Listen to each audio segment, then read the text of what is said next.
But hey, as Sevalod Cervini promised, friends won't be targeted, your coterie mates won't be targeted, family won't be targeted.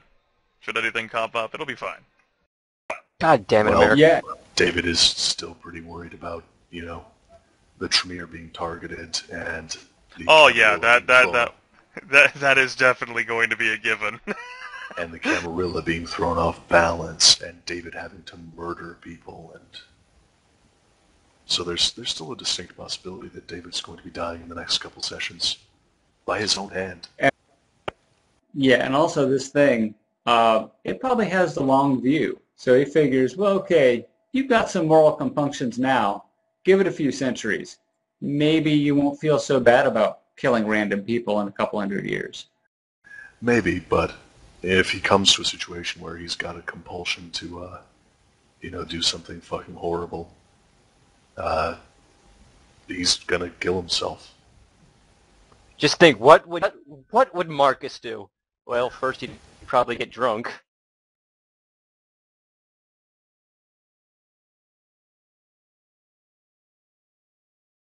Basically, the point I keep coming back to is David is okay with dying.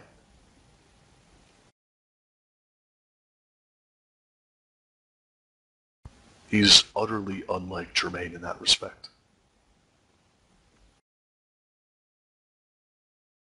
This chaotic idealism says, could very well be an opportunity. He has this dangerous artifact in his possession and no one knows about it.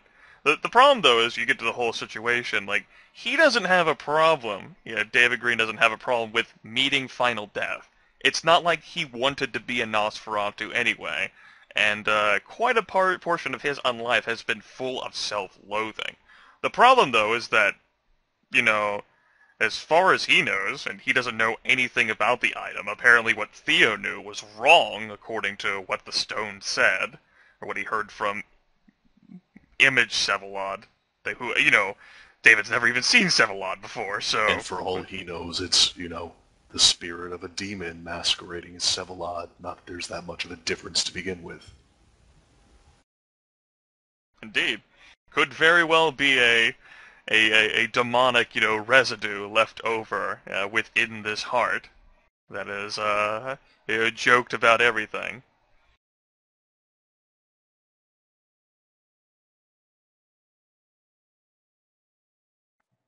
And did anyone else get the implication that snowman may have been Leslie Cutter? No. I read that in the chat. I don't think so, no. Based on what Grimith was saying, it was pretty clearly chasing after Leslie Cutter and existed well before. Oh, did it? Okay. In my head, they were saying it was... okay, that makes sense. Yeah, that apparently according to what that After Effect image said, that the last person to be in possession who had become the snowman had been pursuing a person of interest. Willingly. She had given herself, and apparently in exchange for doing so, she could use the power of the stone to fully transmogrify her body into what you saw. Which matches the timeline we know, and the fact that Leslie was fleeing from some sort of hellish monster. Yeah, that makes sense.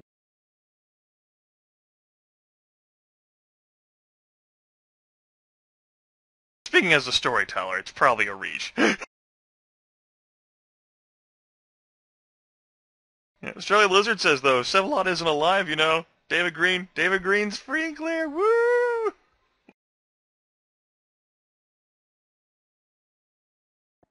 Yeah, I'm sure that's what happened.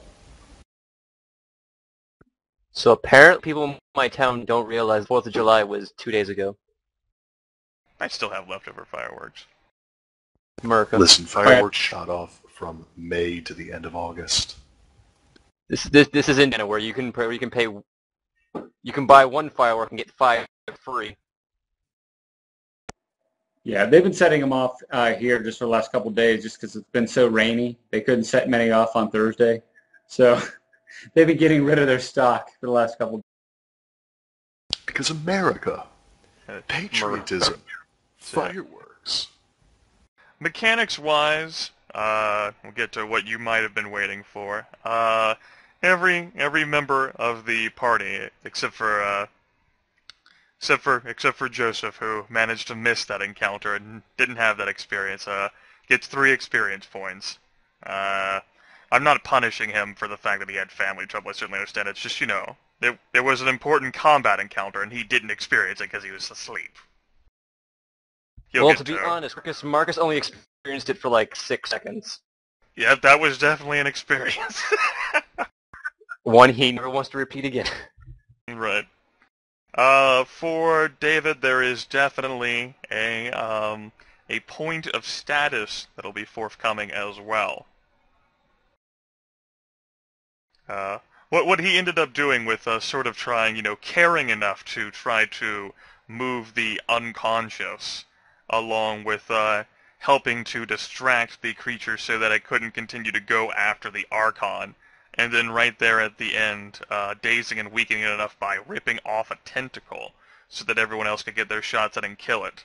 That is worthy of not only an additional point of status, but as well a boon from what remains of Clan Tremere here within New York City.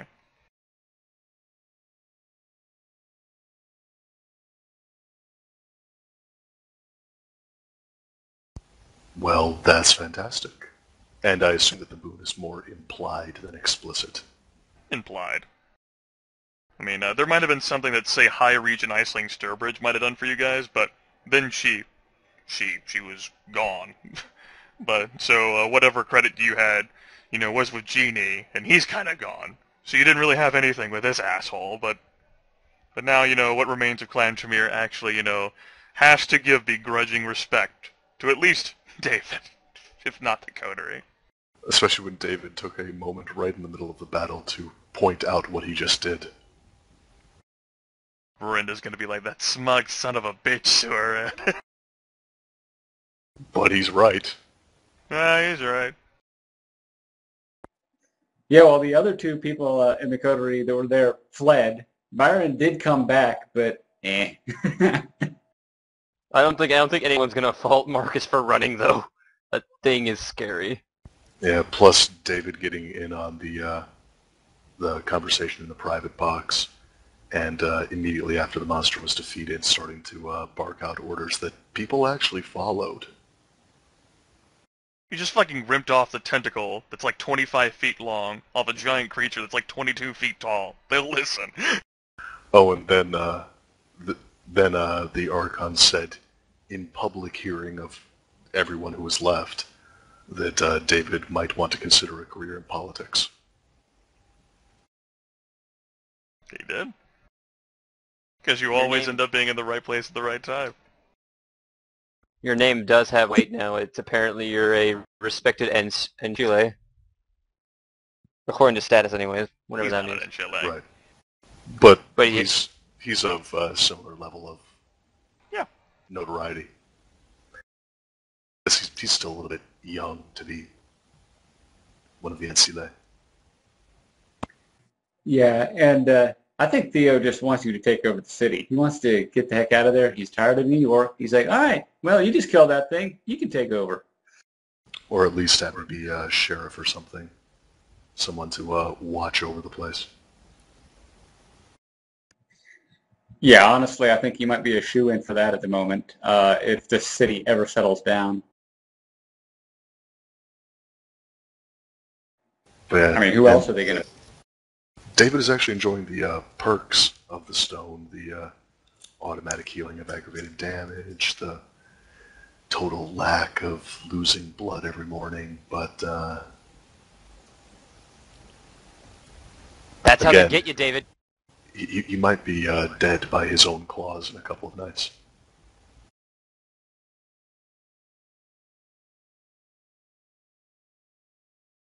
Right, we had the, sort of, it was slated for you guys to be able to interfere with the combat.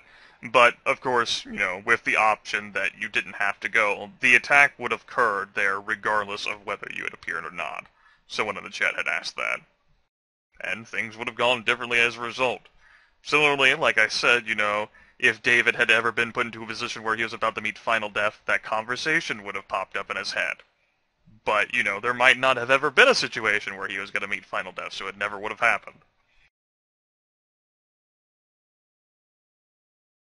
As I said, I create a sandbox, and it's not easy, just expanding the railroad to basically giving them the opportunity to build it, you guys, yourselves. But you have done some pretty awesome things, all things considered. I definitely enjoy being along for the ride myself. All I do is make weird monsters. Well, then roll a dark. Hey, don't forget the funny voices. That's right, I hope you noticed that as well, out of character. Sevalod didn't, he only had one accent.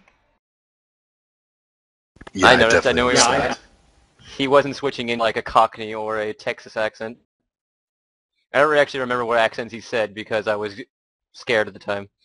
It was actually quite frightening. I figured at least you would have noticed that, Aaron.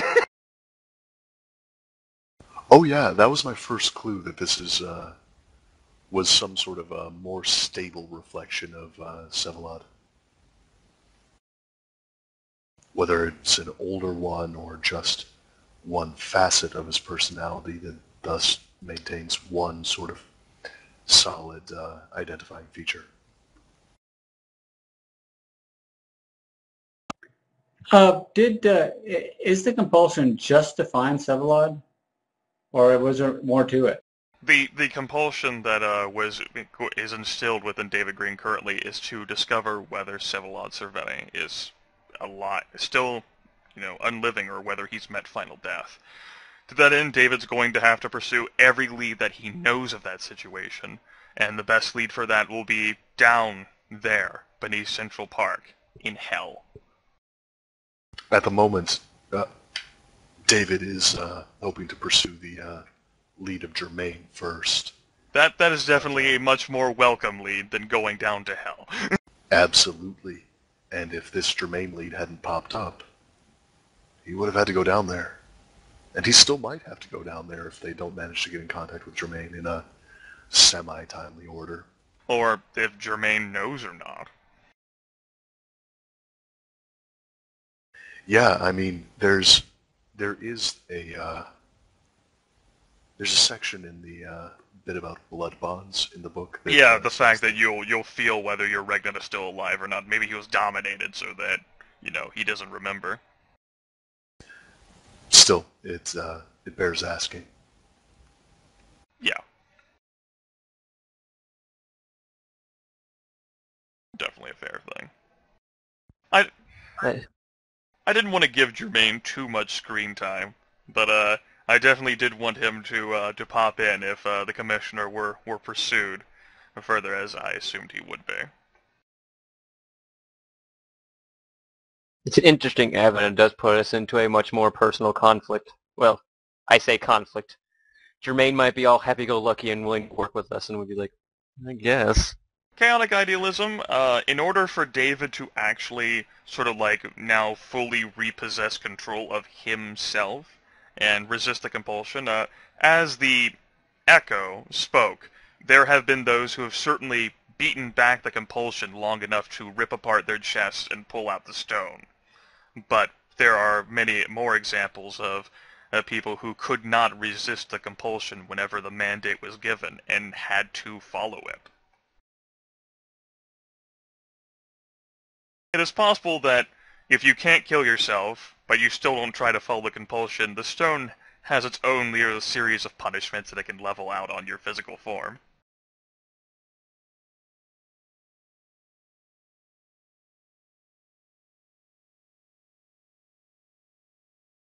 If David wanted to try to not find Sevalod Cerveni, it'd basically a series of, extended, self-control rolls over a long passage of time. And that would give him the result of either throwing himself out into sun, or ripping apart his chest and pulling out the stone. Yeah, David's fairly certain that he can figure out a death trap to arrange for himself to fall into if he gets desperate enough to kill himself, but can't act directly towards that end.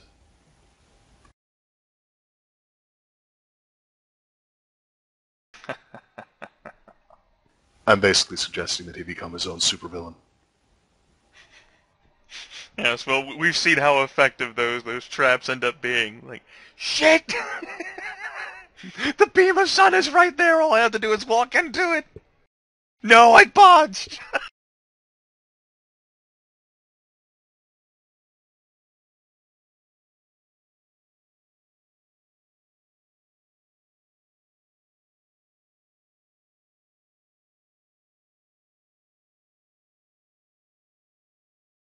But, the consequences were designed to be what they were. The stone wasn't intended as a freebie means of managing to escape from torpor, especially not in the world of darkness where White Wolf tells me that everything has a price and you can't trust anything and vampires are selfish, greedy creatures.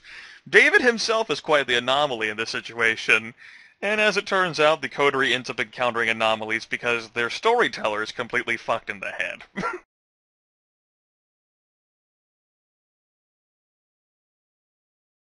Well, I mean, the one rule that doesn't have any exceptions is that all rules have exceptions. Right. Is Clan Tremere so small now? Clan Tremere probably has about, like, maybe 24 members left in the city now. I thought they had more than that, my bad. Well, I thought they had, like, significantly more than that. they definitely did.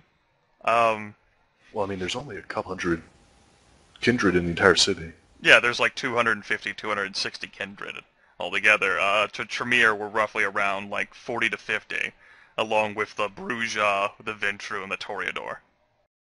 But the attack on Sevalod, combined with what just happened, that massacre there in the arena while they're doing Raite, completely fucked them over.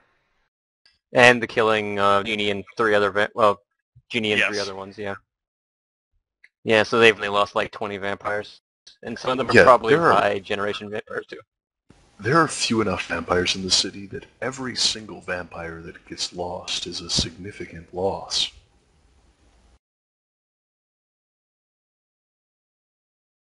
Or gain, depending on your perspective. So the Tremere definitely Nice. do have a lot of bark attached to them, combined with just the fear naturally surrounding them, along with the respect, the fact of everything they've done for the city. But, I mean, now they're looking at numbers where there's like 24 active members now. And their high region And some of torpor those are already. torpor. Yeah. Uh-huh.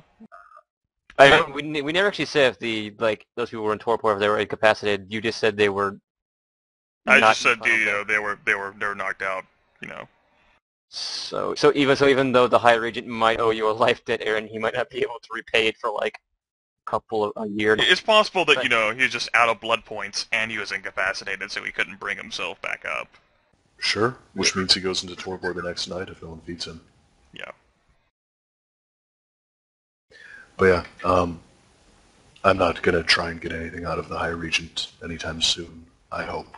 So it's not something that the whole sort of boon thing that's implied isn't obviously something that's being applied by the High Regent. It's more like Clan Tremere in itself. I mean, you still had Right. warlocks there who saw what you did.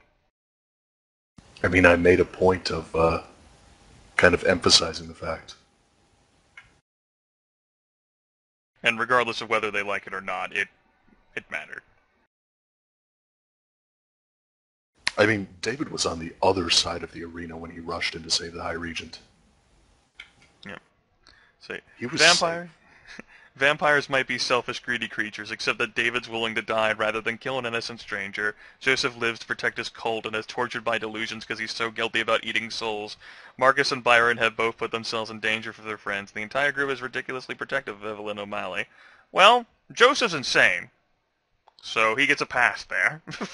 David's an idealist. Marcus and Byron have, perhaps they might have some compunctions towards, the fact that they would rather keep their whole domain of Astoria together. It's not a bad place. And I would rather deal with people I know than people I don't. Have you seen the other Toreadors out there? Yes.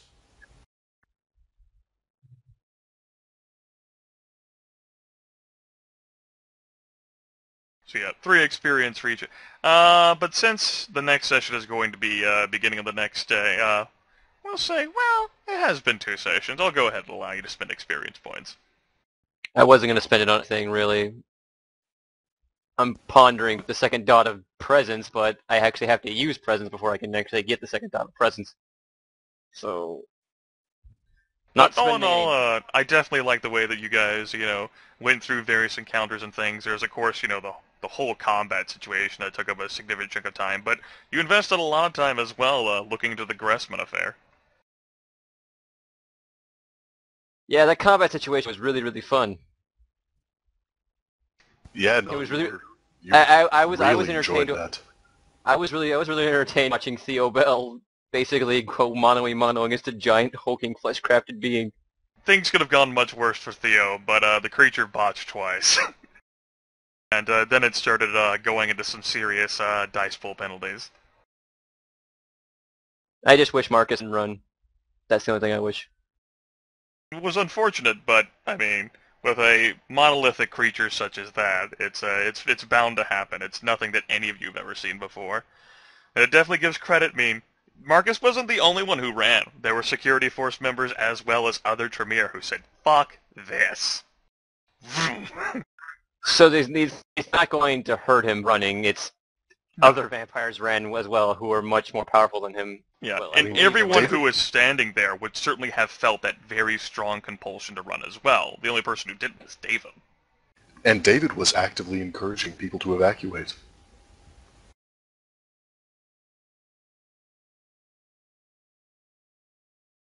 Which is probably another point in his favor, that even as he was yelling for people to evacuate, he was pulling people to safety and attacking the thing. This is hard mode? Yeah, I think that's fair.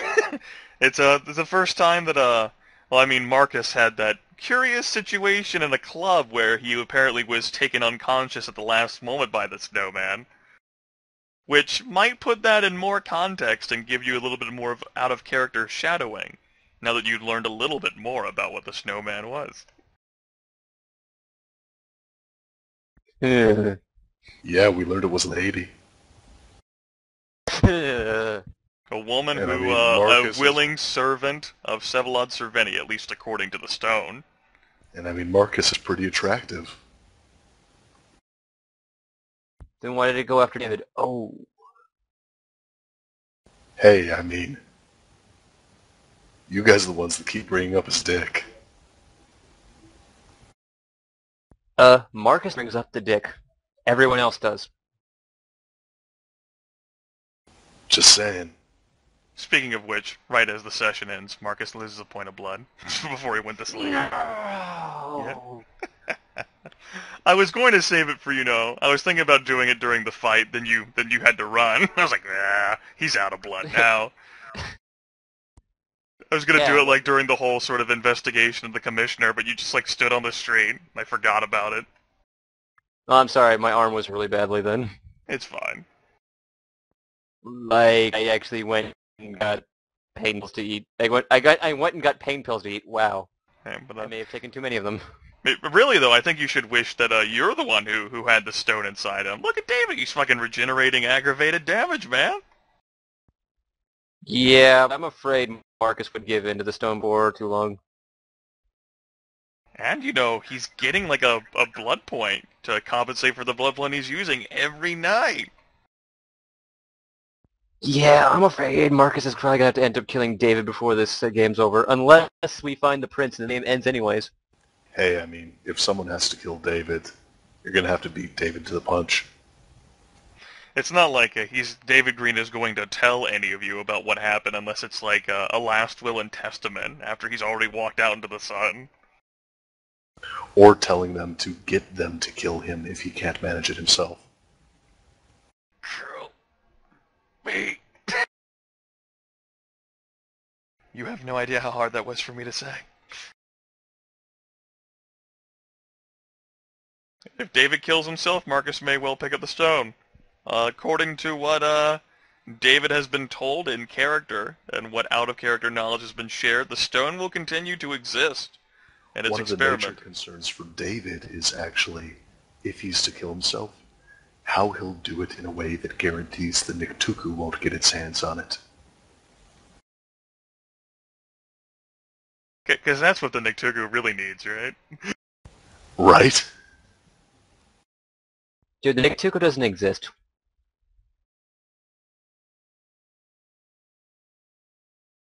Well, Right. chaotic idealism, I mean, as David ended up saying, back when they first found the stone, I mean, it might be some sort of crazy kooky artifact, but if you just take like a hammer to it, or drop it from a height, or, punch it with potence, probably couldn't survive that, right? I mean, we haven't tried it yet. David Okay, keeps saying that, and we keep not trying it. Well, David's Hey, got the David, best chance. It's inside him now. Okay, David, this is gonna hurt a little, but I'm gonna shoot a gun at your chest. And then 6 ones in a row. But this is an item that apparently was taken out of the city, but yet was able to translocate into your body in the middle of that combat. So, If it's even literally in there, that beating I feel in my chest might be more of those phantom pulses that my body's been getting the whole time.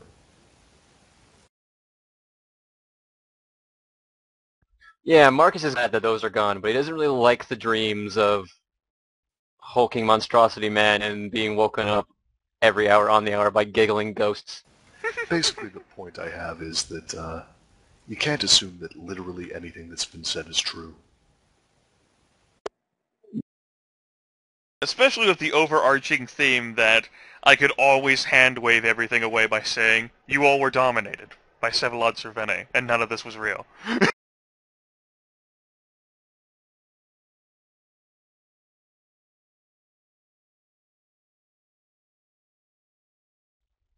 Question. What? We're probably not going to be able to answer, but would this... I'm not going to do this because this is very gamey, but would the stone inside of David change his aura at all?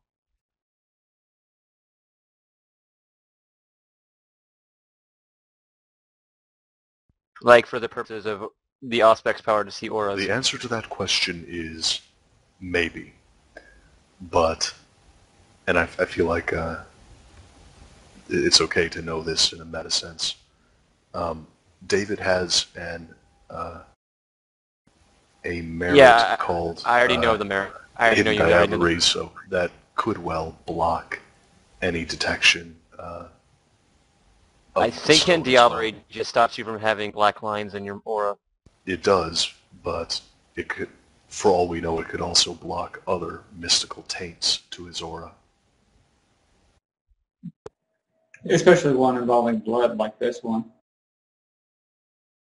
Even if I were Maybe. to give you an answer of yes, you would then have to think of a reason why you would why Marcus would decide to do his Auspex 2 on David.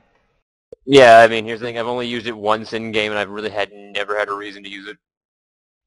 I should probably end up using it, but having such a low perception really makes it dumb. I mean, it is versus difficulty 8. Yeah, and if I had 5 dice, I would have a much higher chance of getting. And according to as the rules recommend, I would be the one who makes the roll in secret. Yeah, if I botch it, I overwhelm my senses. Yeah, I think more probable than that would be that if Byron ever got Auspex, Auspex 2, he might just go around testing auras just for shiggles, especially your coterie mates. He'd say, hey, let's test it out on Marcus. Let's test it. But that's going to be a while off, if ever, before the end of the game that he gets Auspex 2. Speaking of Auspex, can Byron breathe to get Auspex now? I think it was like May 3rd. I think was Yeah. It was like once we hit May, it's going to be. I think it's like a month it required or something. Yeah. That's what I had said this past week. Okay, I'm just making sure. I'm not with dates. And honestly, if we keep going every night where shit happens without training, I would say it might take longer than that, actually. It might. I don't know. Marcus has managed to remain fairly sober, all things considered. Amazingly, sir, actually. It's like the alcohol's not helping, man. I don't know what to do. Painfully sober, Maybe. even. Maybe I should try harder drugs. Yeah, right. Wean yourself off of alcohol, get addicted to harder drugs. Guys, I'm the I mean- alcohol. Well, what are you on now? I'm back into Methamphetamines? heroin. Because that's never happened before in real life or anything. Just, you know. 'Cause.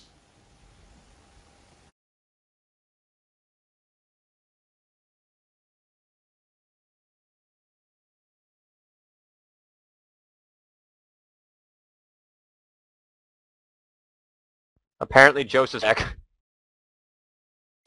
Yeah, Sean's like, shit, is everyone still in? User was moved to Oh, your oh, channel. don't worry, Sean. The session is ended. You're fine.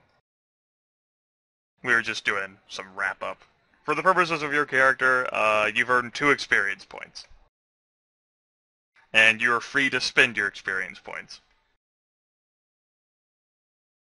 Within reason, I believe. Right, so long as you can come up with a reason for why your character would be increasing in whatever you're spending experience points on. Demontation and sorry about that. Demontation and occult Demontation for you would be increasing to 2? to 3. I've already got the second one. Oh. It's the one that you hate. That's one of the... Oh, yes, that one. Well, in that case, no, not you.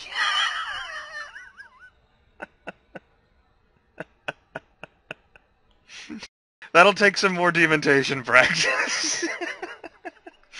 How long? I don't The true nature of a vampire? know. Maybe Joseph will have to... I think he's only used it one whole time, and He's used demontation twice. Once to really great effect with getting David to stop frenzy. Oh, that's true. That's true. And the other time was the making the chief of the 114th go insane. So I'm still waiting on what happens with that. So No, I don't think you made him go insane. I think you just gave him nightmares. Say that. it's visions that they're haunting visions that he can see like out of the corners of his eyes and things like that. It's very just eats away at his psyche sort of thing. And then he expects that, you know, the guy will be in work for him to talk to at like midnight and 1 a.m. Yeah. Yeah, he expects him to talk to him after that. No, he expects to get those visions to go away because he got really good successes on that. So I think it's either a week or a month depending on what his willpower is. So I was actually expecting to wait on that and see how that goes before even expecting to get be allowed to raise demontation. But Yeah. occult he's been studying for a while. Definitely he can increase a cold just fine. I don't have a problem with that. Demontation, though, I mean, Joseph just picked that up like 2 in-game months ago. I think we need to wait some more time on that one. He needs to break at least one more person's mind. Sure. One more good person, though. Can't be like, oh, I pick, you know, Elaine Morris walking on the corner here. Are you willing to have your mind blown by the priest? What?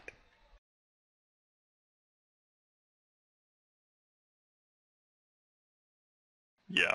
And I was just going through a whole like question and answer process with both the chat and if any of the players had anything. So since you're back, do you have anything to ask, Sean? No, I don't think so. Good. Do you guys have any last questions, chat?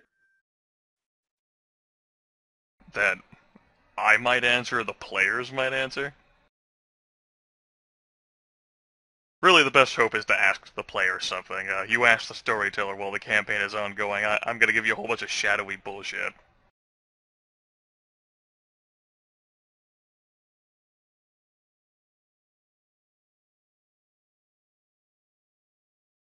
Maybe they're thinking really hard. Yeah, it is Or nice maybe- that the Twitch chat did start functioning again. Although it did take until after introducing the monster for that to happen. I wonder if this is going to be a recurring thing where the Twitch chat just doesn't work. Maybe I'll just have to have new horrific monsters every week. I don't know whether I could do that. It's like the monster manual for Wizards of the Coast. There's only like so many monster manuals I can make before I'm just like, what if we take a platypus and add it to a horse? Yes! I think I saw that in the one of the Pathfinder monster manuals. Oh, from Green Dragon to the coterie. Particularly David, since he's the one who knows. What will you do if Theo tells you about the stone vanishing, Aaron? I don't know. Lie? I've been thinking about that for a while now. And I think that David would just be sort of... I mean, yeah, lying. I think the question is how would Theo learn about the stone missing? Because hasn't he given that to his Justicar buddy? David Assuming would what Theo told you was right. David would probably be like, huh, how the fuck did the Justicar let that happen? You know, kind of deflect it rather than making actual comments. Yeah, because they're never going to believe.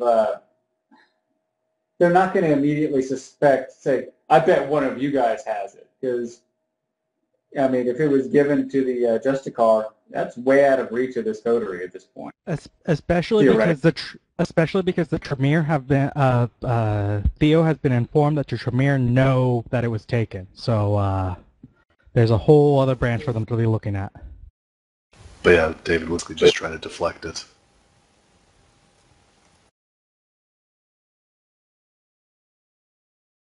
And he'd probably do pretty well with that strategy too.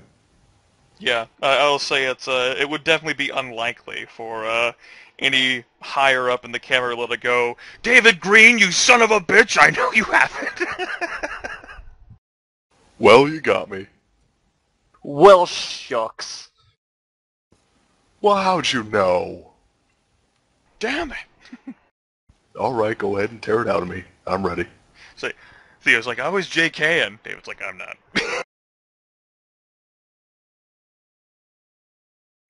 I was JKing. No, seriously, when are you going to tear it out of me?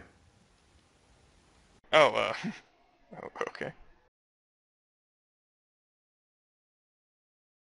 Elysium is fucked. But I mean, Genie's out of the way, and the Tremere themselves been broken, and what remains of them, you know, the conservative hardliners, will likely end up siding with Carter Vander Weyden as well.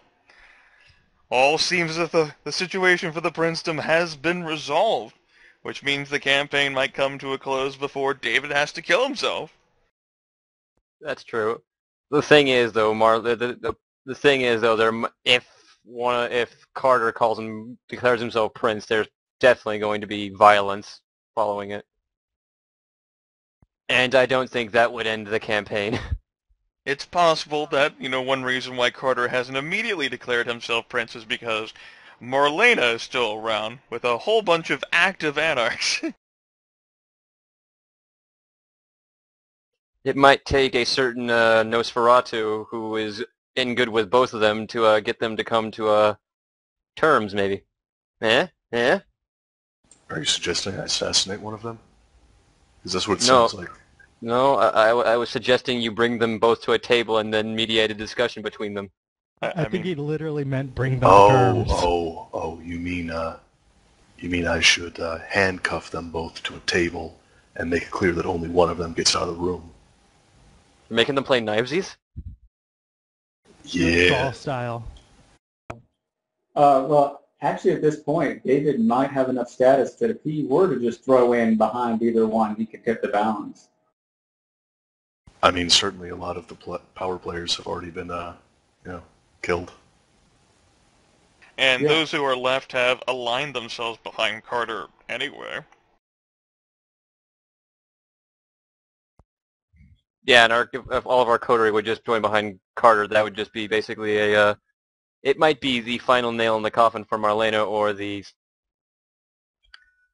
Camel that the camel that broke the straw's back. Yes, I'm not going to shy away from that. Problem is, David finds Carter not making any public statements about the Nosferatu, or really making many public appearances of late, problematic. Right. That's why I left it open for either way. I mean, I see it at this point. I think it's just as probably. David didn't like Marlena, what she had to say either, but she might be the lesser of two evils when where the Nosferatu are concerned. So yeah, David's got a few things to consider. Yeah, I mean, What'll what's worse? Go ahead. A legitimate and powerful old guard Carter Vanderwagen guy, or an ineffectual politician that at least will allow the Nosferatu to continue existing the way they have been. Supporting the wrong side, and perhaps not supporting a side at all, may result in you losing your domain. Yep. And this is all the worse because, David kinda likes Carter. Like, his interactions with him have been largely positive and respectful. But yeah, when you play the Game of Thrones, you either win or you die. Using a metaphor from, whatever. Yes, everyone knows where that's from. If they don't, I'm sorry. You need to get out more. Green Dragon wants to know how this might change David's aspirations to become something like Sheriff, if now that he knows that he has this thing inside him. David was never really actively aspiring to be Sheriff. Sheriff has always kind of been like the political role that if he were to have a political role, he would want. None of the others interest him in the slightest. But that one, he could see himself doing. You mean you don't want to be David Green, the Nosferatu Harvey? You say that, but it's possible. Anyway, the core point you have to come back to is that despite the fact David has all of these, investigation skills and breaking and entering skills and stuff like that, he was a lawyer. He was an assistant district attorney and was a cop in order to fund his education to that end. He's really interested in justice, not so much necessarily meting it out by hand, but in seeing it done.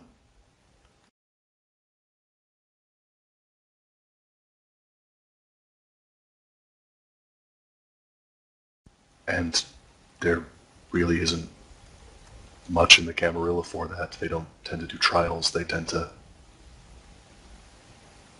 sentence people.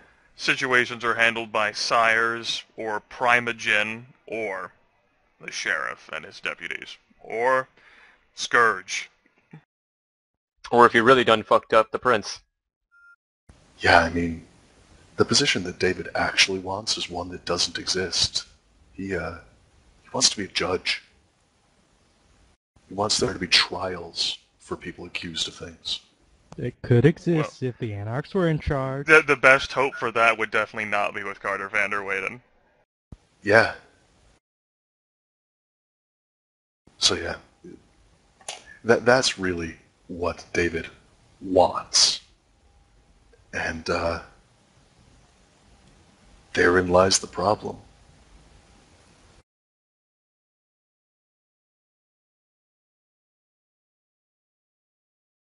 Oh, and his concern for the Nosferatu is much less out of a sense of family or anything like that, and much more as a sort of outsider's concern for an endangered group.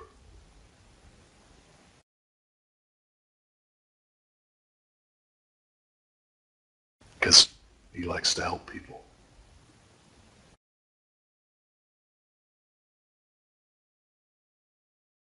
I mean, he was offered the primogen for the Nosferatu. Perhaps, Carter could make him cheer up as well, and David could end up being the only Nosferatu who gets to live above ground. Which would make him feel not at all good.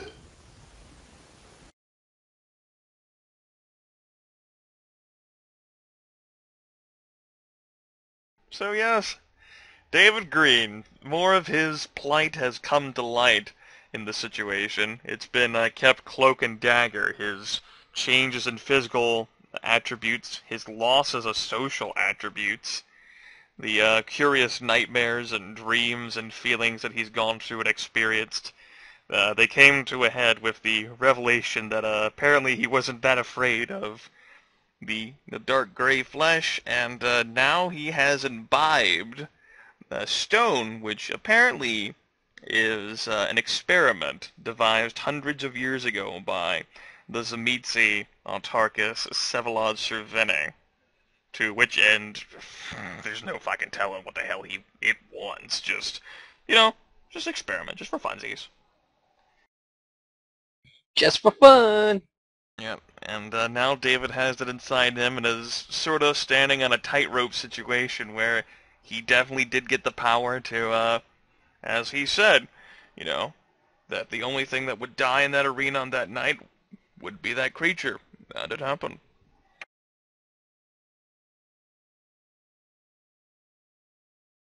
But now that means that what might have been finished with Vsevolod Cerveni, now it's, whether alive or dead, he's definitely become perhaps a more endearing character, especially if the only way he can live on now is through an after-echo in David's brain. Not gonna lie, this entire situation kind of reminds me of Farscape. David and Joseph are alike now. They both have voices in their head. But Joseph's voices are made up. Joseph has voices in his head? Yeah, didn't we cover what his derangement was? He hears voices. Yeah, that's only sometimes. Well, every time he feeds. He thinks that he's eating someone's soul every time that he feeds. And he hears their voice. Sometimes the compulsion takes over his body as he begins acting out the soul that he just consumed. But it always happens.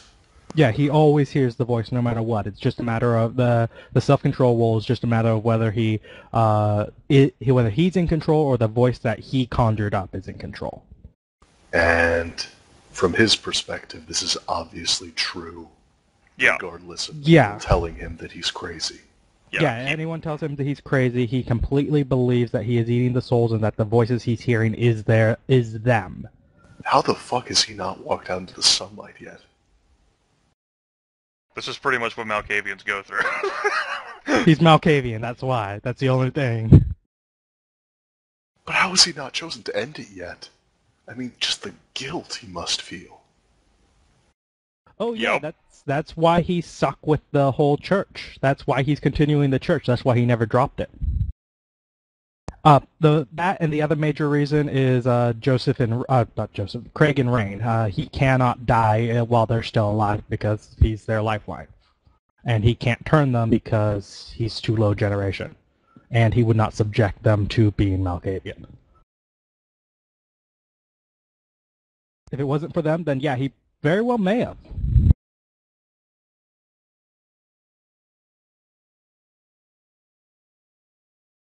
And that gives some more light into Joseph's character. I certainly had the full interpretation, and, although his condition doesn't come into light a whole lot anymore during the sessions, the fact that, there are nights during the downtime where he fucksnaps and, Craig has to try to chase him down as he burns through all of his blood to, try to escape or try to harm something, playing out the victim.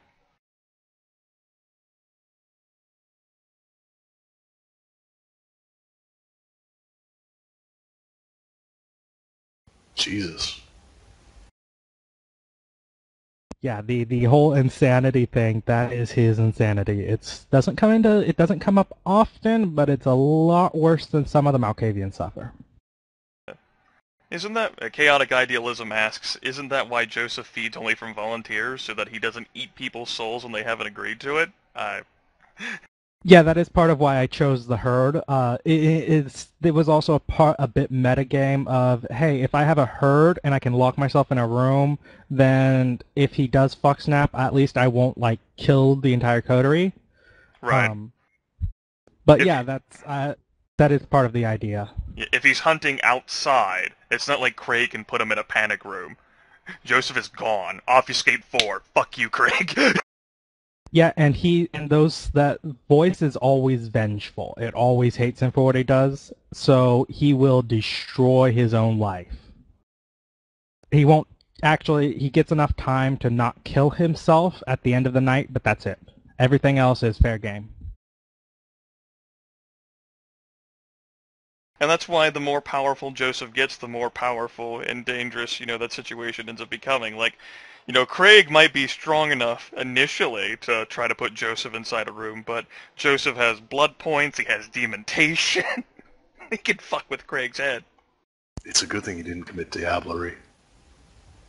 Yeah, that's pretty much it's a success 9 is what I have to roll against. And if not, then basically you as hating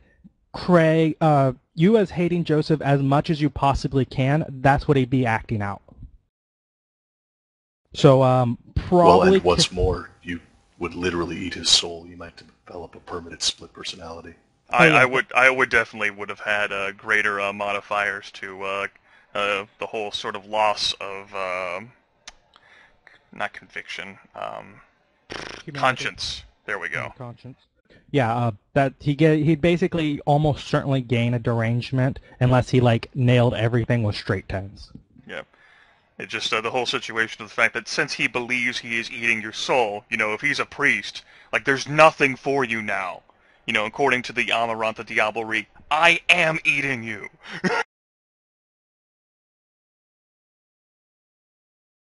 Yep. We'd have moments where, whenever Joseph, loses control, David suddenly breaks out, "Son of a bitch, you hate me!" Yeah, that could actually, he could very well get split personality from that. Exactly.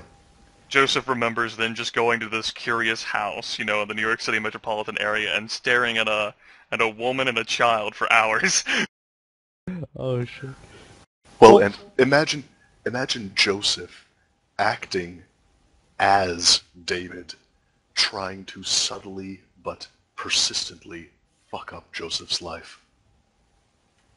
Yeah, see, the one thing to remember, though, is he doesn't actually get any of his knowledge. He doesn't actually subsume any of... Well, no, I mean, with the Diablerie, he very well may pull some memories. I don't remember about that. Yeah, so he very well with Diablerie, you even get temporary access to their disciplines. Yeah, so he very well may actually remember your life. With, like, if he just fed from you and lost, he wouldn't remember your life or anything like that. He wouldn't have any way of tracking down your family or anything like that. That said, he'd be, like, dearly in love with them at the moment, so that wouldn't be a danger. But if he ate your soul, then he probably would remember most of your life, enough to... White Wolf does say in the book, to, like, sort of, like, hype up the whole feeding thing, there are definitely like images that pop into your head, like a girl clutching a teddy bear, or a night at a bar, something that might be significant to that person every time you feed on them. We just gloss over it, as I don't care. I'm not that much of a romantic. Aneska.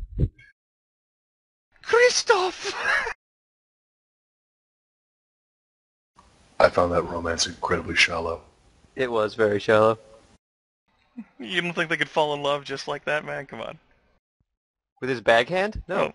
Oh. What about the love between Byron Rand and Evelyn O'Malley? I love how Byron attempted to comfort Evelyn. Just put a ring on her finger already, God. I love how, like, codependent it is in one direction and incredibly awkward it is in the other. Byron gives no fucks. No, that's the thing. He clearly actually cares about her, but he's like, I don't know how to deal with this situation. I am bothered by this. Yeah, well, exactly. He doesn't I want to deal make with you feel better, but I do not know what words to make. That's it. Yeah, it's more of a sisterly thing with him, because the way it's always been in my head is, at least recently, is that I mean, Byron was ripped rather suddenly from. I mean, he died and was brought back to life. He didn't get to say goodbye to anyone. Not that he would have anyway, but he couldn't really set it straight in his head before it all went down. And then he wasn't really allowed back to in the country for like 15 years or so. And so yeah, she's kind of like a sisterly replacement type thing in his head. So not quite the same thing, but he is protective. The problem is that the true blood bond has created a total, like, it has fostered, a complete sense of love and total dependency. Which is the big reason why David was like, oh no, I'm not doing that to someone who's still raising a family. Joseph, on the other hand. Right. Joseph and Marcus have less scruples. Craig probably has a family right now that he hasn't seen in years. I would be utterly unsurprised. Well, no, the only family he needs is Joseph. They're only the same age as well, about the same age as Joseph, just maybe a year or two older in terms of stopped aging. So 6, 7 years.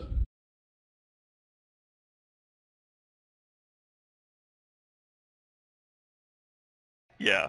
For chaotic idealism, for this whole situation, it really is unrequited. It's not like unrequited love either. It's Byron knows that it's the blood bond. Everyone else would know that it's the blood bond, except for Evelyn, who feels utterly compelled to do anything for Byron. Heck, she might even know it's the blood bond. It's just there's no way to separate that knowledge from her emotions. Right. Hey, there are some people that say that the blood bond is the truest form of true love because it's the only properly unconditional love. There is nothing that Byron could do to make her stop loving him. That's not true of any other form of love. Yeah, and I will. I'll not basically what was going through my head too is, and it wasn't just to make her feel more comfortable. It was because he doesn't like to hear sobbing people. I mean, that's distracting to him. But mainly, he's like, well, whether he's successful or not, who knows? But he wanted to make sure that she wasn't too worried about it, because if Jermaine did show up again, it's not like she's going to be able to hold a straight face. She'll get all worried and she'll show that she's worried. So he's trying to, he kind of regrets bringing it up at all. He should have just lied and been done with it. Right. And Jermaine's a smart guy. He might very well have done that once for a measure of surprise, and then quickly decided to not do that again, just as whenever you encountered him with the commissioner, he might have decided to completely change his plans. There is that as well. I mean, you guys need to remember how Jermaine operated when he was working with you guys. Fucked us over. Saved your lives. Fuck them over. That's what matters the most. At the same time, he put us on top of the bus and carried us to safety while he ran us over with an entirely different bus. No. I put you into the bus, buckled you guys in, and slapped you across the face every time you complained about it. And then at the end threw us out the front and ran us over. I threw you guys out the front and then drove away. No, with Cutter that was running us over. No. Yeah. Basically, he ran you guys over first, like, oh, shit, guys, you want to ride? Put your unconscious bodies in the bus and drove you further along. Then threw us out the front and ran us over again. Pushed us out. Then threw you out, pushed you in front of the bus, made it clear that he could have run you guys over a lot, and then backed up and drove away. Like, I know I already ran over you once, but just make it clear, I could keep doing it. But I won't. Essentially, there were a lot of buses involved coming from all different directions, and we got run over with some, and then he made some others not run us over. And then he And directed some at us, too. now But yeah, you're more the one to the driving those point, buses. the way that he formulated plans, he was hyper thorough, extremely professional, and entirely willing to drop unsuccessful strategies.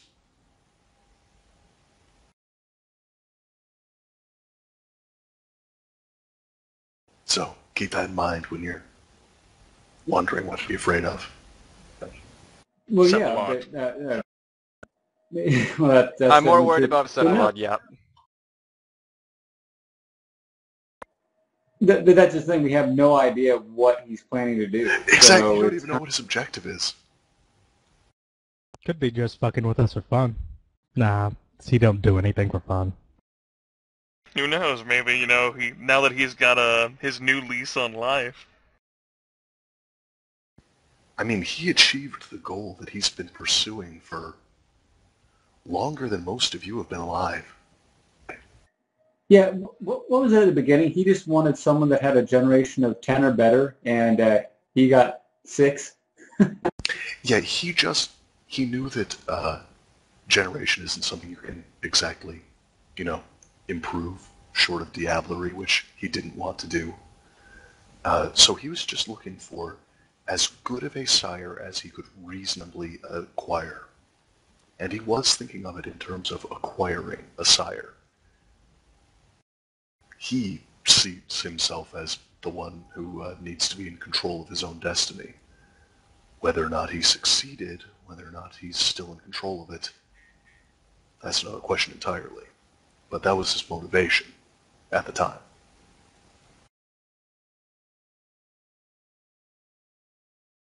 But yeah, basically he wanted immortality that didn't rely on drinking someone else's blood periodically over the course of his eternity.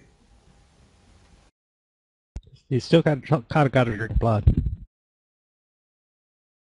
Yeah, but he doesn't have to work for that person. He doesn't have to... He has a much bigger pool of people to choose from. Well, and he has control. Always control. If he could have... He's not going to be bloodbound to him. Exactly. I mean, if he could have found a vampire that didn't cause a blood bond with their blood, like they had that flaw or whatever, and he could chain them up in a basement somewhere and, feed them cow's blood and drain what he needed from them, that would have been an okay solution as well.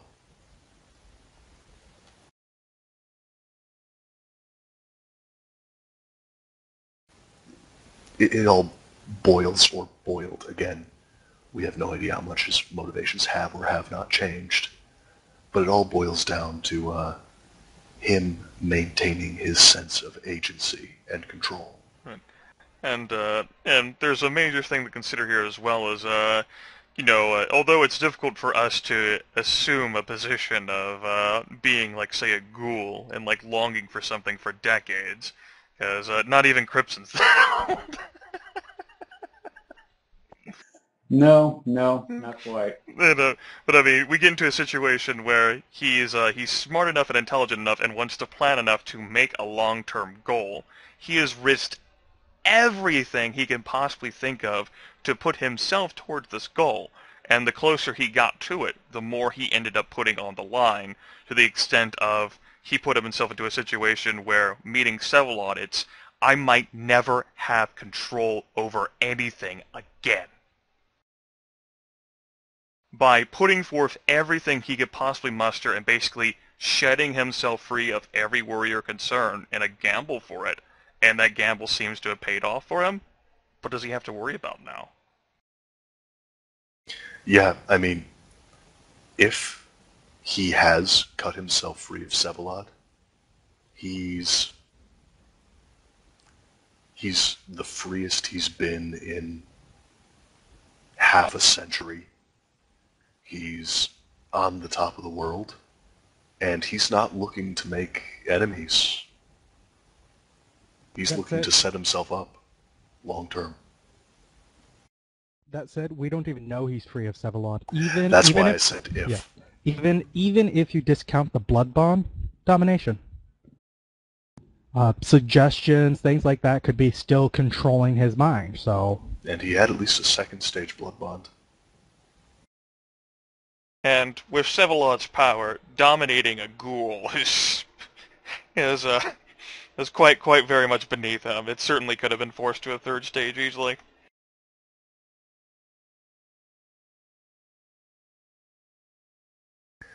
Also, to be fair, Germain is pretty much one of the strongest-willed people anywhere. Also true.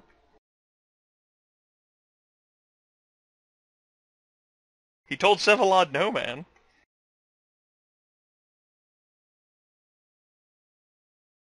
And Sevalod wasn't wearing the kid gloves either.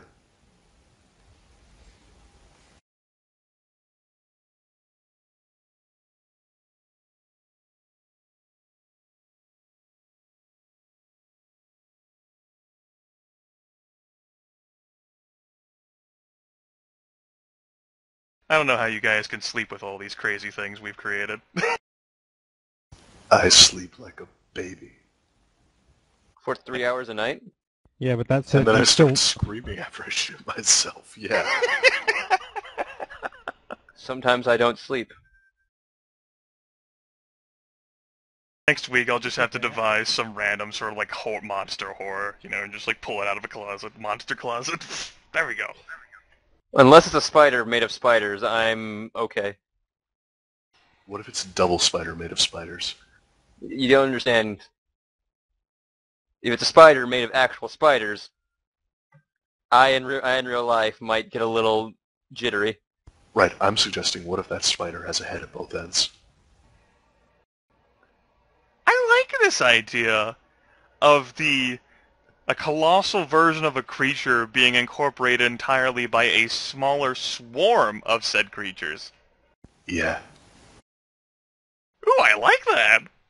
Yeah, now you could do that either with flesh crafting or even better, with a careful combination of animalism, ghouling, and psychic imprinting. There is potential there. Yeah, I think so too.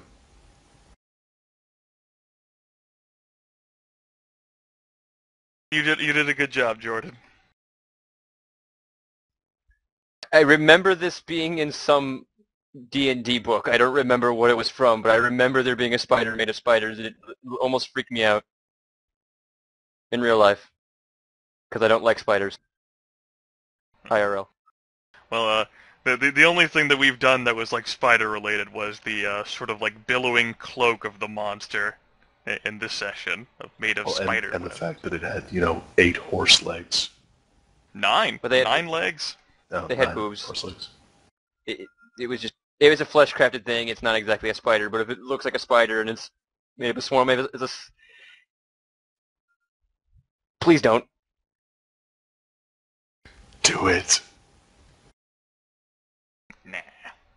I mean, who says it was only rats that got his blood down there?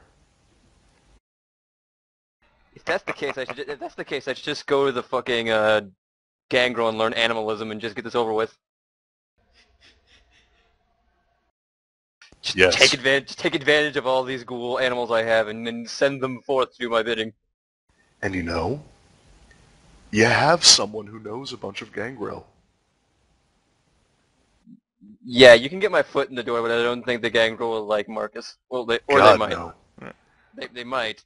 As long as it's not a wasp made of wasps. We'll get like one of those like Japanese hornet things that like raid like other beehive nests, and it'll be made out of Japanese hornets.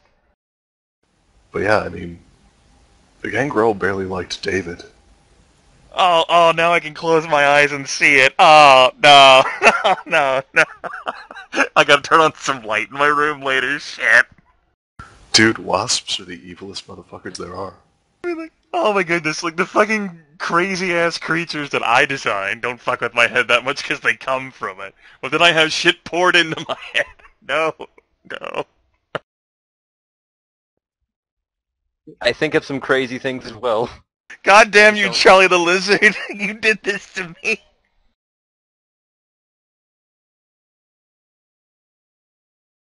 Oh, this is all your fault! Oh, good times, good times. That's actually a wasp made a wasp and a spider made a spider is actually something that would be useful in many games. You I say successfully useful, traumatized. Nah, I just had a moment. I've got it. I just had a moment. For you four players, was there anything else you wanted to ask me or comment on about the session, or like what your characters learned, or what you enjoyed or what you didn't enjoy, or what your characters think? Were there any aspects that you really liked or really didn't like, or anything at all? I really like the look into your macabre sense of designing creatures. The macabre. I really like your macabre pronunciation of macabre. Macabre. Macabre. It is true though, it is English, so you can pronounce it however the fuck you want. I'm gonna drive to was- Greenwich Village in my blue Sudan. There we go. Yes, the blue sedan. I like the Yeah, upcoming I always chance thought it to- was like a French word. So it was like être, you said macabre. So What was that, Sean?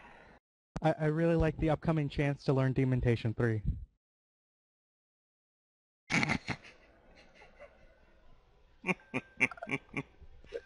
Gotta end the session before I allow you to earn I gotta end the campaign before I allow you to earn Demontation. Had you been smart, Sean, you could have started the campaign with Demontation 3. Yeah, I should have. I really should have. Yeah, I mean, you hardly use obfuscate. Yeah, hindsight's 2020. I mean, sure you do use obfuscate, but it's like 4 dots. Like, practically no one that you guys encounter has at least an aspects of 4. There's He only like wanted it to fade out of plain sight, but he hardly does that. Something that I wish I had done is tie my additional discipline merit to Protean instead of Celerity. That's right, you can pick up Celerity pretty easily. Protean requires talking to the Gangrel. Celerity? Celerity It's in requires you clan talking for- to. It's in clan. Because I picked up addition discipline. That counts as Oh, in clan. I understand that, I- but See, I should Aaron is saying that he would rather have had Protean as an in-clan discipline and just picked up Celerity along the way. Because Celerity being in-clan is less useful to him than Protean being in-clan. Because, I mean, at the time I thought I wanted to buy it up nice and high, but in retrospect I realized I only want 1 level of Celerity. I mean, you yeah, actually now the have question is, you and Byron have the blood pools to actually use Celerity. The levels of Celerity I have. Yeah, but I usually spend that more on blood buffing because, I mean, that's a buff that lasts the entire combat for, a couple rounds of investment. I mean, once you have your claws out, you really getting 3 attacks in with it's kind of awesome. That's true, but then I'm spending the blood on activating potence. Yeah, I agree with you. It would probably be better if you had taken Protean instead of Celerity because how many clans have Celerity that it's in clan? Yes, so that's some serious hindsight shit right there. Well, in hindsight, I should have just made a Bruja. Yeah, you should have. In hindsight, should have played Door. You should the have played a big question Toreador? is, Everyone should have played a Toread. Everyone. Yeah, you're right. Wait, what? I don't think this is a good idea. We all like Nah, I Kadir. mean, when he's right, he's right. Wait a second. No, I don't think this is good. No, and then we each take additional discipline. I pick up obfuscate. Sean picks up demontation, and so on and so forth. I actually think Demontation requires you to have a derangement. No, it doesn't. No, it doesn't. Oh, it's De- the new... but Go ahead. the big Hey. question is whether whether Grimith would allow it, because he doesn't have to No. allow all of them yet. No, I remember now. It's the New World of Darkness version of the Malkavians that require them to have a derangement. Yeah, but pretty much the old World of Darkness version of Dementation pretty much says the same thing. It implies it rather than explicitly stating it. Like, you can get the intro level, perhaps, if you want to be, like, crazy enough to try to learn it from a Malkavian, but to really invest into it, there has to be something wrong with you. Oh, that reminds me of something. I've realized that my master psychic character concept actually works a lot better as a dominate Malkavian. Because their clan disciplines are, what? Obfuscate, which is kind of psychically making people ignore Auspex and Dominate, yes. Auspex, yeah. They're still crazy. Right, but they tend to be crazy in a very different sort of way. Of course.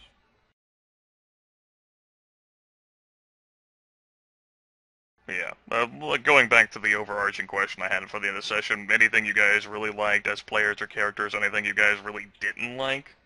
I suppose that would stem more for players. As characters, I can assume there are many things you don't like.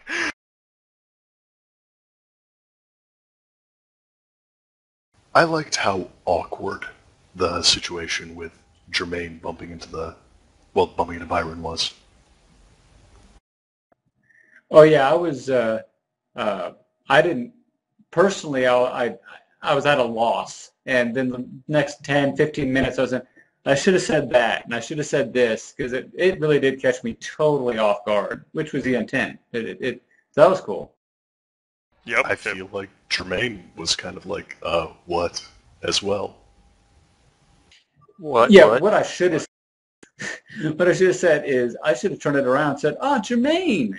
So I was looking for you. Maybe we should get in contact," because that would have. He didn't know the rest of the history, but it would have made more sense. And the whole thing, Byron should not have said he was looking for the commissioner. I kicked myself right after I said it. We're in agreement then. Yeah, but it was one of those things where I don't do well, and Byron himself would do better than I would spur of the moment, just with 4 wits. I don't think I have 4 wits in real life, not for that type of, spur of the moment, being able to talk myself out of a situation. So, yeah, I definitely could have used more time there. The thing was definitely intended to catch whoever might have ended up standing guard, off guard. Of course, David wouldn't have really recognized the significance of it, even though out of character error would have been like, holy shit. If it had been like, Joseph standing there, Sean in his own brain is like, shoot him! Fucking shoot him! Yeah, that said, that's probably not the route Joseph would have gone. Marcus kind of would have been like, hi. Hi. I'm trying out this new awe thing. You want to see? Does this work on you? Oh, man. So yeah, it was really for the best that Byron was the one to encounter that situation, and being flabbergasted, I wanted to make sure that the pressure was there in the moment for you to do something, and time passed. Like if you. Yeah, I should have. I should have just kept walking. That would have been the right thing. It just said, "Hey, Jermaine," and just kept walking and not said anything. Hey, Jermaine, does this smell like chloroform to you? No. The best thing to do would have been to be like, "Oh, hey, Jermaine, you should call me later." Hand him a business card, walk away. Yeah, or even, "Hey, Jermaine, who's your friend?" Or, "Hey, Jermaine," anything but what I said, basically, almost. You could have just even ignored him. Right. I mean, that was another option. So It's probably not one of the better options, but it's an option you could have done that would have, have fucked you over. had Jermaine actually not swiveled his head, I was planning to just turn around and walk the other direction. But once I was spotted, I was like, I'll try to play it cool, but I never can do it well as a player. Yeah. If I have time to set it up, I can do well with it. If I have a game plan going in, but yeah, I don't work well there. And of course, Byron has to have this in the back of his mind as well, that an individual matching Germain's description may very well have set his old haven on fire. There is that as well.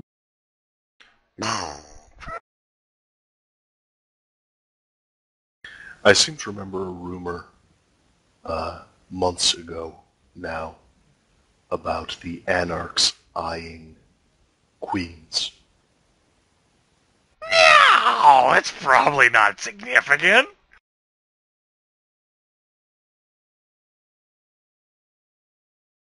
And I mean, he's a mercenary living on Staten Island. I don't Yep. remember getting that rumor. It was the You guys didn't get the same rumors. I oh, got entirely different rumors than Aaron. I got entirely different rumors than you. Yeah, I know. I didn't know that's what he meant. I didn't remember he meant that was the rumors from the very start of the game. Yeah, like right at the beginning. Ah, well, if you bring that up, then Joseph's going to probably have to roll to keep his face straight. Roll the straight face. That's what's gonna happen. Just like you try to organize a meeting with Jermaine, and Joseph's like, "You're lucky I don't shoot you right now." Wait. Aaron, did you get the one about the Anarchs moving into Queens? I got something of it, I think. I got one that was talking about it as well. So I guess we two. Well, it's possible that I told you they might be interested in moving into different locations, such as Brooklyn or the Bronx. Well, it's nice. Well, there's one of these rumors that I really don't have to worry about anymore because the Setites were sort of pushed away. Yeah, I think we all each got a different rumor about some criminal organization moving into some other section of some other borough. So you guys definitely had similar rumors. Oh, I got rumors about a few criminal organizations, actually. I also had them tailored for your characters. Right.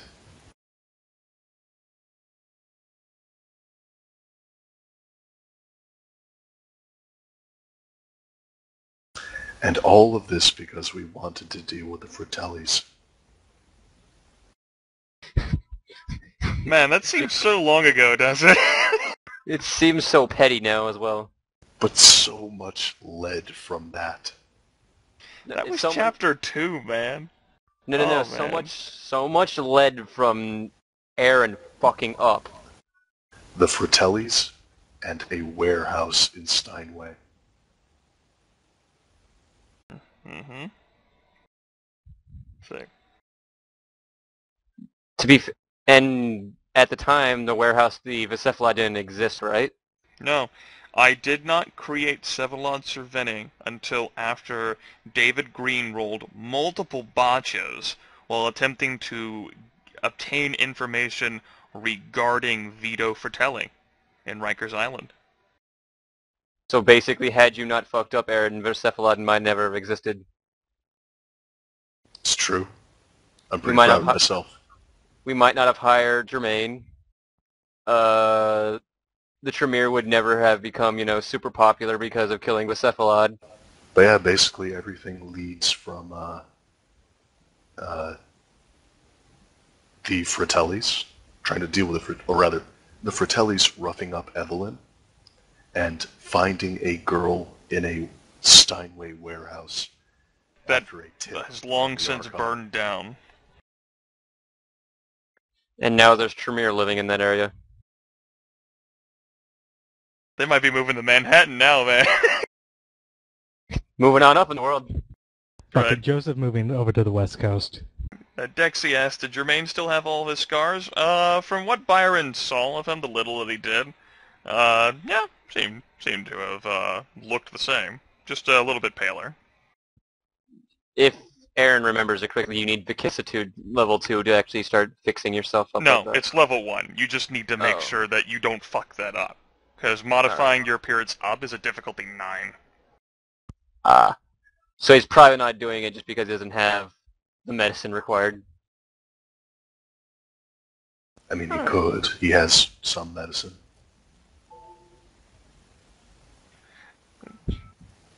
But no, he doesn't want. He probably doesn't want to try it until he knows he can get it right.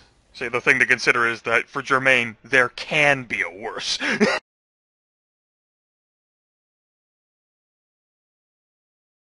Now, for someone like David Green, there's not really a worse.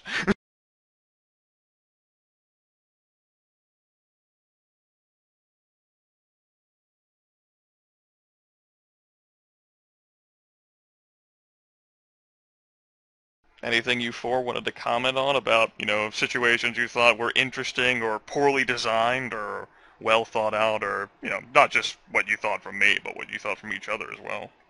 I have a question. You said the Sunset Apartments, you designed them back before we figured out that vision blocking is a no-no for us.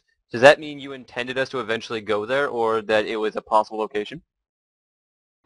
As I said, the Sunset Apartments did exist before the whole sort of Java sort of experiences with the whole crashes and everything. So, yeah, that map definitely did exist, and I just didn't remove the vision blocking material. It's been there. So that means Dominic Gressman has existed for a lot longer than No, two because sessions. he didn't. No, because he didn't know his name when it first came up. Remember? So it sounds like it's probably a reuse. It's possible that I initially designed the map for one situation that wasn't encountered, but I'm intelligent enough of an individual to just repurpose the map for something else. I mean, it could even have just been a generic apartments location for when he needed to throw an apartment at us. You guys remember that situation you had with the Archbishop Polonia, and that one car you saw fleeing the scene heading towards somewhere closer to Manhattan? That was the pistol guy, Stefan Jammer, and he was heading towards this apartment complex. I made the map for that. You guys didn't go to it, so I was like, I'll just use the apartment for something else. Makes sense to me. It's not like, people who might be concerned like, oh, the maps are going to be wasted, I had a lot of fun and spent several hours in the Dragon Metro Cab Company map. It's not wasted. It'll always be there. If I really need to, I'll just remove the Ouroboros and use it for some other office building. Whether it's in this VtM campaign or sometime in the future. I hold on to my campaign files. We might always still go there. We might, or something more pressing will come up, and we'll just be like, eh. Well, You guys will also recall the fact that the whole warehouse area, like the storage containers, that was a special map with all sorts of vision blocking, and it was dark as well. You guys didn't spend a whole lot of time there. Since you were there and all, I'm not going to repurpose the map for this campaign. All storage units look the exact same as that. There's nothing stopping us from going back up there except for a innate fear of Polonia. It doesn't hurt my feelings if, the maps... I suppose what, many people who have concern about not having a railroad is, well, how do you handle a situation like with these sorts of maps and everything? There's no railroad. These characters might never go to Madison Square Garden and see this monster attacking on the Tremere. They might never have that experience. I'm okay with this.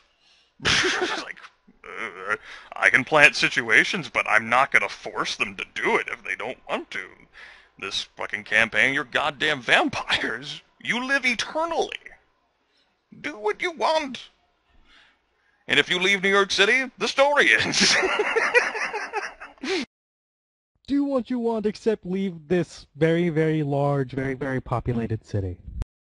If you guys can't make peace with the world in a city of 20 million people encompassing 5 boroughs, you got Jersey over there, you got the other places of Long Island, you guys can't do anything here, then we're not doing anything anywhere. Listen, we're not going to Jersey. Okay? It's Jersey. It's not even the Sabbat, it's just that it's in Jersey. It fucking smells there. Hey, it's the Garden State. So could the stone change David for the better? That would depend on what your definition of better is. In David's case, no. In someone else's case, yes. Such as the last person who owned the stone. It all depends on your view of it. She wanted to be a snowman who shot bolts of searing light from her mouth and who had these crazy fucking bramble branches that broke into the ground and entangled you, keeping you immobile. And by gummit, she got that.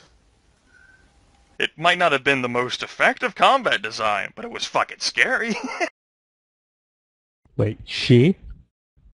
Yeah, Sevalon described the last owner of the stone. The snowman character was a she. It's not Leslie, though. Because this thing was happening before Leslie Yeah, went to the cinema. I just realized that because it was at least attacking Leslie, so it can't be. Yeah. You're not the only person who had that moment. Although this now brings me this now makes me wonder what did Cephalon do with Marcus?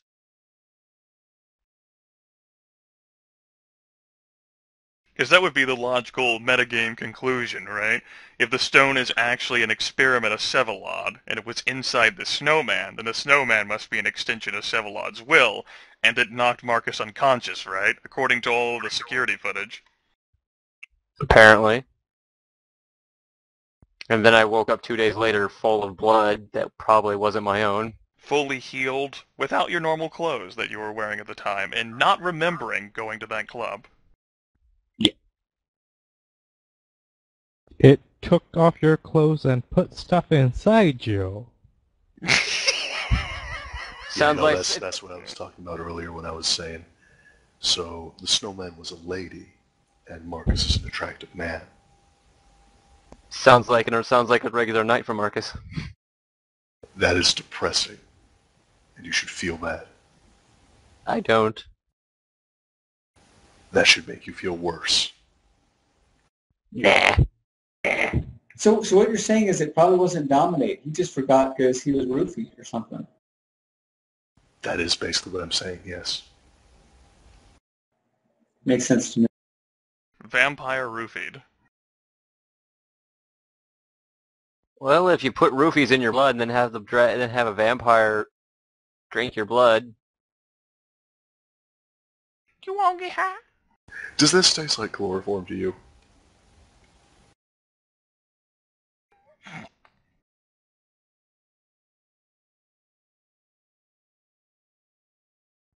holy crap, 11:30.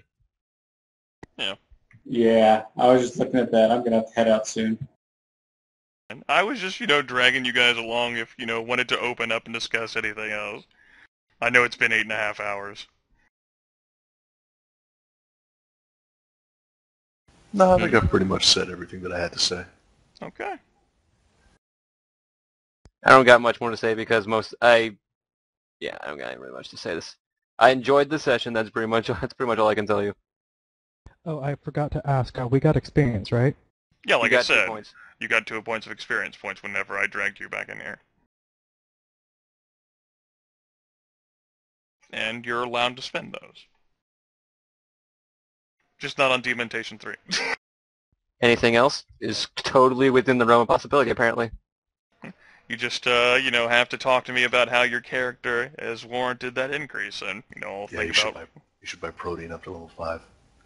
I'll think about, what your character has done and whether they've actually learned that. It's not easy. I'm not even the storyteller. You fuckers are. God damn it, I'm the sandboxer. This is bullshit. So you box sand. Sounds like a shit job. Does it fight back? Nah. It's harmless. So you just punch some defenseless sand? Makes me feel good about my life. Well, I suppose it would have to, wouldn't it? I sleep like a baby. Which is exactly what I said about the monsters. Absolutely.